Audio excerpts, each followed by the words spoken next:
Hindi ko kailangan magpalit ng apelyido. Marcos ako. I'm me. Ako ay ako. Ako ay si Amy Marcos. At kapag Marcos ka, hindi ka makikipag-alyansa sa mga Ayan po, nagsimula na naman po at nagsalita na naman ang mahal na kapatid ni PBBM na walang iba kundi si Senator Amy Marcos. Ito po, may mensahe na naman po. At nagsalita na ang mahal na kapatid ng Pangulo. Pero ito ba ang panglalaglag? Dahil panay naman ata patutsada ni Senador Amy Marcos dito sa mga nakapaligid kay PBBM. Ngayon po, ang tanong, ano nga ba ang dahilan at bakit na naman? Bakit na naman siya nagpapatutsada sa mga nakapaligid sa kapatid niya? At bakit siya nagbubulgar tungkol dito, di ba? Baka marami na naman ang nagsasabi, timing na naman ito. Ano sa palagay nyo? Di ba eleksyon? Ito na ang palagay ninyo. Bago mo pa ang lahat ay welcome po mula sa aking channel at muling nagbabalik, Pads Press TV. Kaya umpisahan po natin ang video ito. Umpisahan po natin, saglit lang po. Ayan. Magpalit na lang ako ng apelyido. Sagot ko, Inday, hindi ko kailangan magpalit ng apelyido. Marcos ako. I'm me. Ako ay ako. Ako ay si Amy Marcos. At kapag Marcos ka, hindi ka makikipag-alyansa sa mga politikong nagbintang, nagdiin, at umapi sa iyong pamilya. O, ayan po. Diyan po nagagalit si Senator Amy Marcos. Yung mga nakapaligid sa kanya. Pinariringgan niya po, di ba? Ewan ko kung ano bakit nagsalita na naman siya ng ganito, di ba? Hindi mo kakainin ang isinuka mo para lamang sa Yun nga lang talaga. Hindi talaga kakainin ang sinuka mo. Hindi kumbaga kung kakampi ka ng Duterte dati, dapat hanggang ngayon kakampi ka pa rin ng Duterte. Nagtataka tayo kung bakit nga nakipag-alyansa siya, di ba? Hindi ganyan ang legasiya ng aking ama. Yun talagang reference ni Senator Amy Marcos, ang ama niya. Kasi ang ama niya, lumaban talaga sa NPA, sa mga makakaliwa. Yan po ang tinanang talagang legasiya na natatandaan ni Senador Amy Marcos, ang kanyang ama. Dahil ang ama niya, talagang idol na idol ni Senador Amy Marcos, ang kanyang ama. Kaya doon siya nagagalit na galit. At siyempre, ang kalaban ng Dilawan, yung ama niya, di ba? Kaya nagagalit siya kasi pinabagsak sila noon.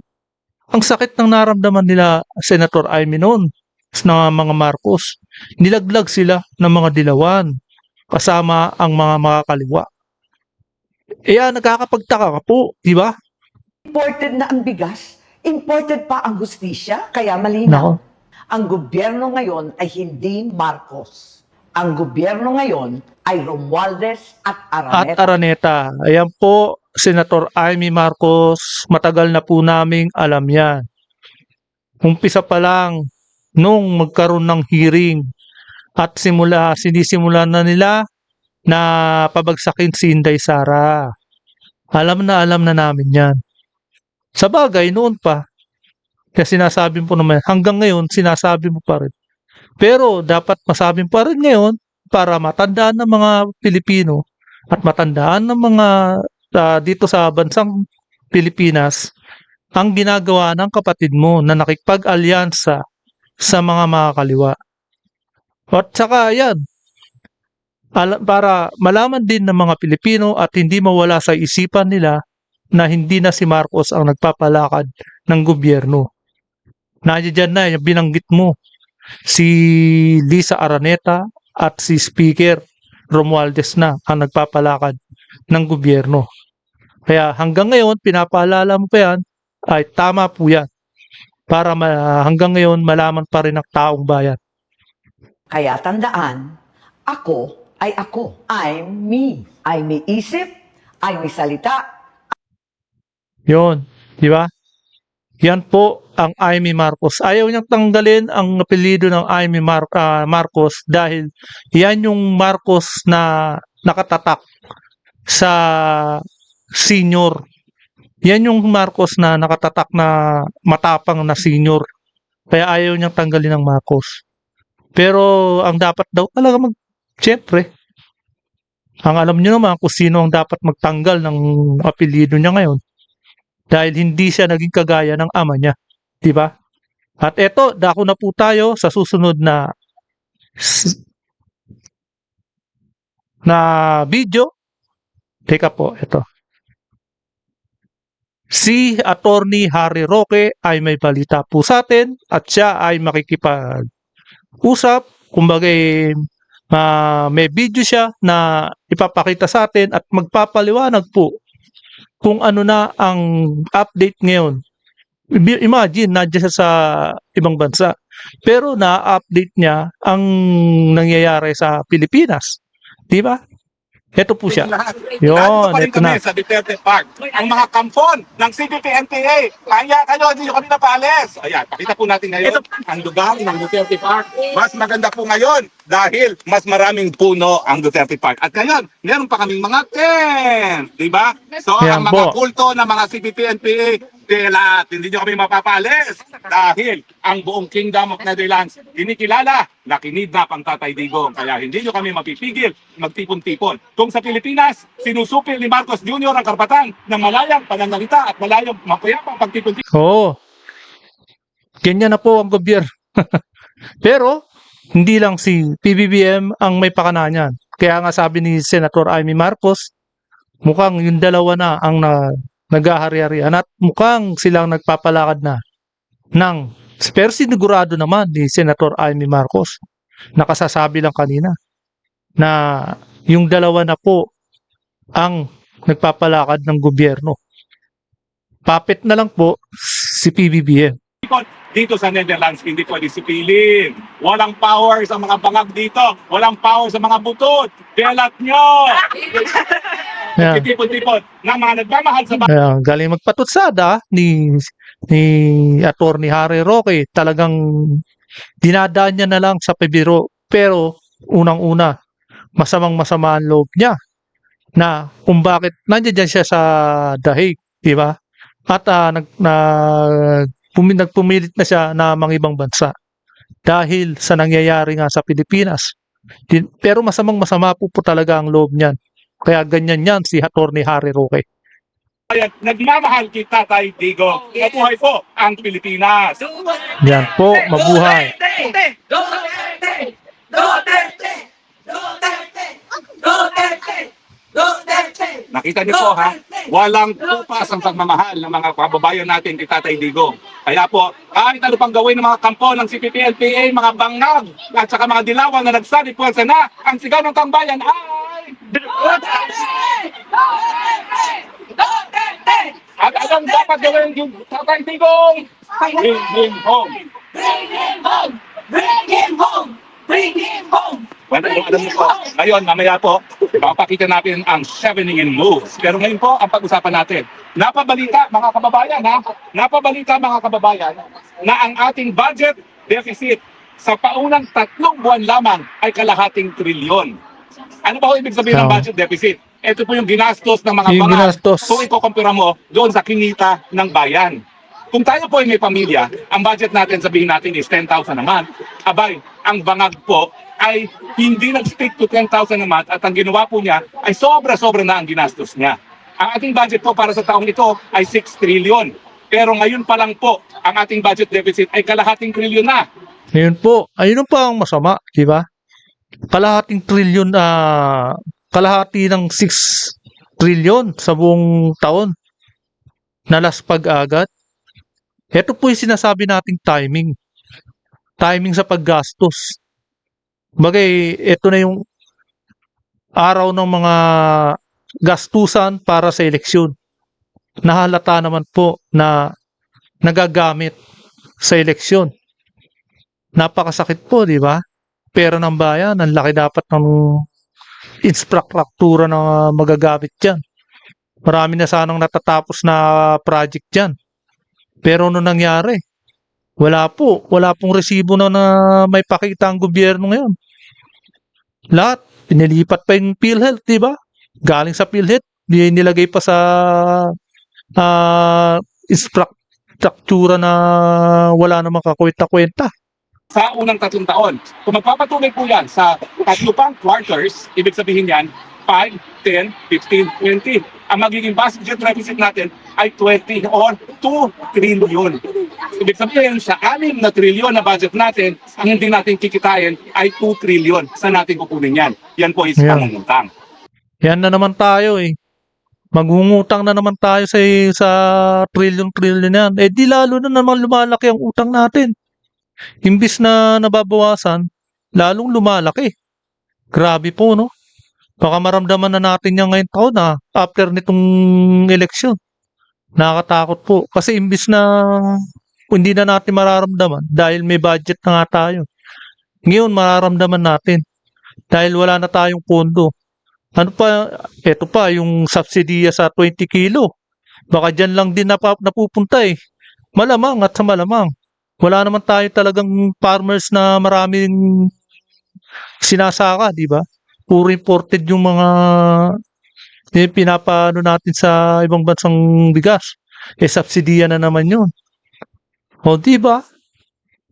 Unang question, bakit ba ganitong kalaki ang ating budget deficit? Kalahating trilyon sa unang buwan pa lang ng gobyerno. Siyempre po, pangungurakot. Bakit? Hindi lang pangungurakot eh. Kumbaga maraming pangangailangan ng subsidy na binibigay ang gobyerno. Hindi na rin natutupad. Hindi na rin nabibigyan ng subsidy. Isiningit pa nila yung 20 kilo na bigas na gagastusin talaga ng gobyerno. Na yung sabihin sa 1 kilo, may 45 o mga 50 ang 1 kilo. Palalabasin nila na 20. Eh di yung 30 pesos sagot ng gobyerno para lang maibigay ang 20 kilo. Napakalupit po talaga. Panahon kasi ng eleksyon. Anong ginawa nila? Nagbigay ng akap, nagbigay ng tupad, nagbigay ng kung ano-anong ayuda. Tagal Kunwari na yan. ayuda, pero Grabe. vote buying. Kaya po, kalahating trilyon na ang ating budget deficit. Ilang taon na ba nila pinamimigay yan? Di ba? Mga may 1 taon na silang nagaganyan eh. Malapang laspag na laspag ng budget ng Pilipinas. 3 buwan pa lang. Pagmantakin ninyo, kapag ito'y nagpatuloy na kada 3 buwan, kalahating trilyon sa 1 taon, 2 trilyon sa natin kukunin yan. Kung sa ating budget na 6 na trilyon, 2 trilyon ang hindi pa uutangin natin. So kapag hindi po kasi nagbalanse ang budget, ibig sabihin yung kumikita ng gobyerno ay katumbas ng kanyang ginagastos sa natin kukunin. Eh di numero 1, mangungutang na naman tayo. Mantakin nyo, kinurakit nila ang pera at ang pinagkunan nila ng mga kinurakit nila, uutangin na tayo po ang magbabayad. Number 1 na kasi, yung eleksyon. Ginagastos na nila sa eleksyon. Yan ang malupit dyan.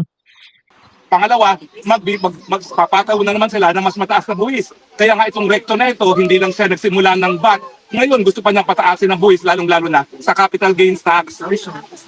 Naku po, ano ba ang mangyayari kapag nagpatuloy na ganito ang sitwasyon? Well, unang-una po, tataas yung tinatawag natin interest rate. Kapag nangutang ang mga mamamayan para sa kotse, para sa bahay, para sa negosyo, masyadong mataas po. Bakit? Kasi yung gobyerno nagkukompetensya sa mga mamamayan sa pangungutang. Ibig sabihin, napakahirap na magbayad ng mga utang para sa bahay, kotse at iba pa. Pangalawa, sa mga negosyante, dahil mas mataas na ngayon ang kanilang uutangin, mas mahirap ang kanilang negosyo, di ba po? Pero ito pong nakakatakot.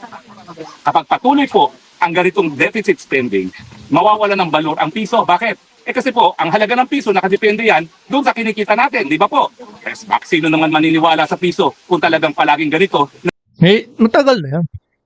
Yung 1,000 nga di ba? Ang 1,000 kapag ka napabaryan mo yan, sunod-sunod na mawawala sa bulsa mo yan. Ang 1,000 ngayon, wala nang kwenta eh. Ang lakas na ng maubos. Grabe ang kahirapan ngayon sa Pilipinas.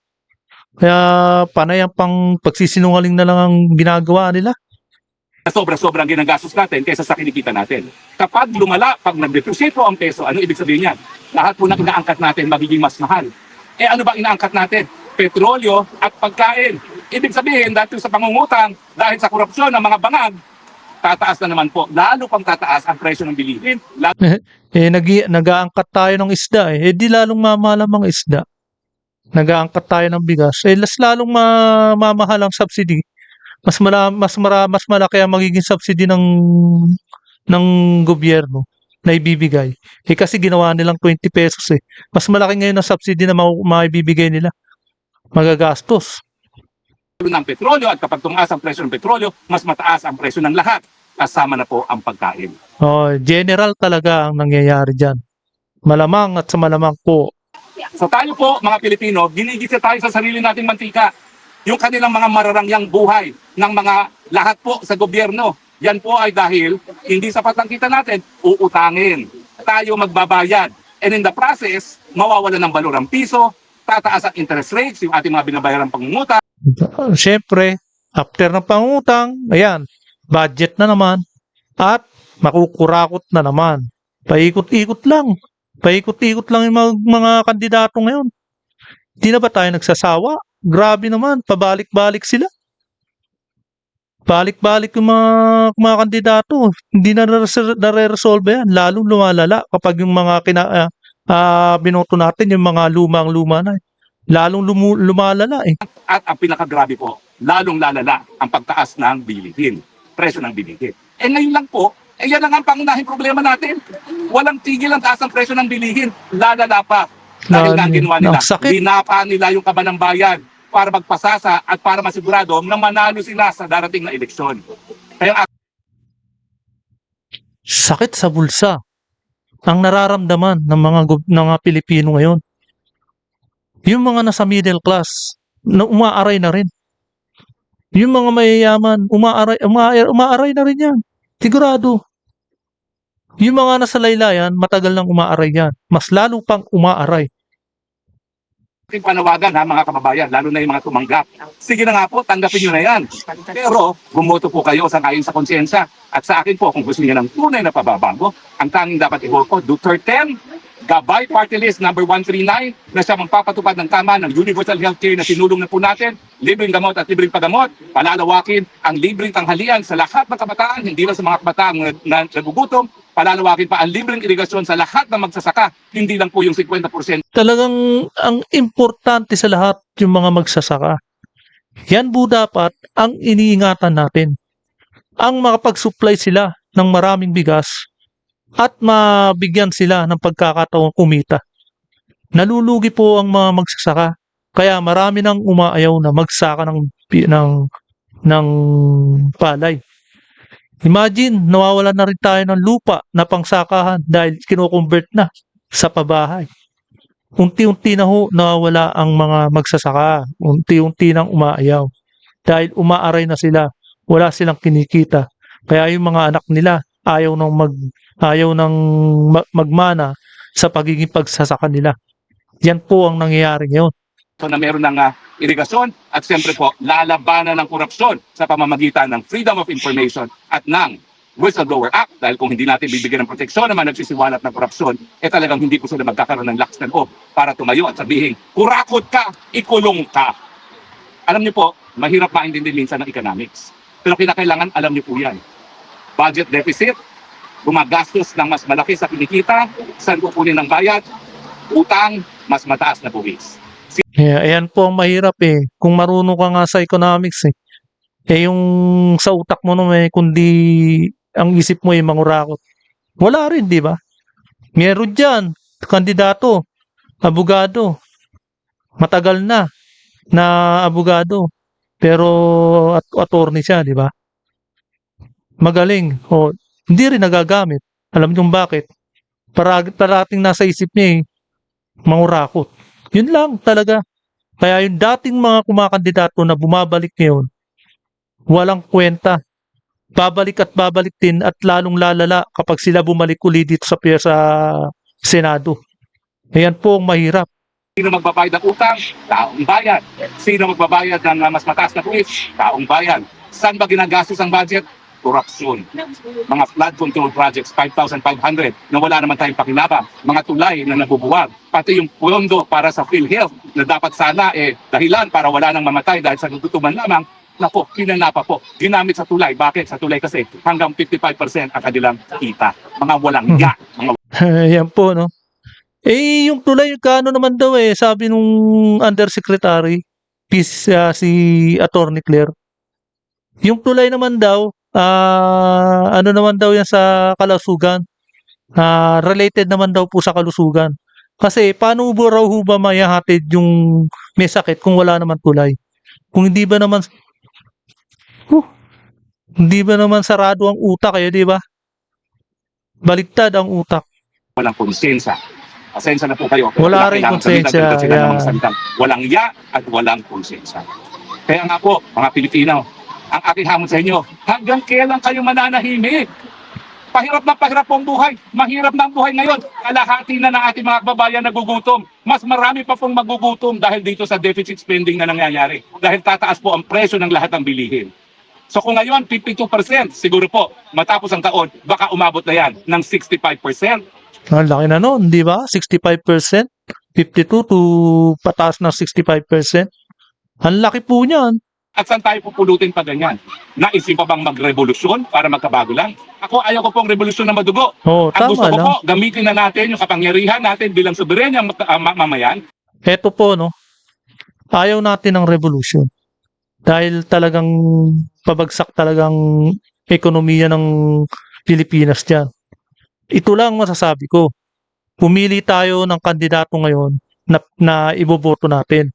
Iyan po, malakas tayo ngayon, may power po tayo ngayon. Once na magkamali tayo ng boto natin, yari tayo. Matatagalan. Ewan ko kung makakaahon pa yung Pilipinas kapag nagkamali tayo ng boto. Huwag po tayo magkakamali ng boto sa pipili natin, sa kandidato ngayon. Napakahirap.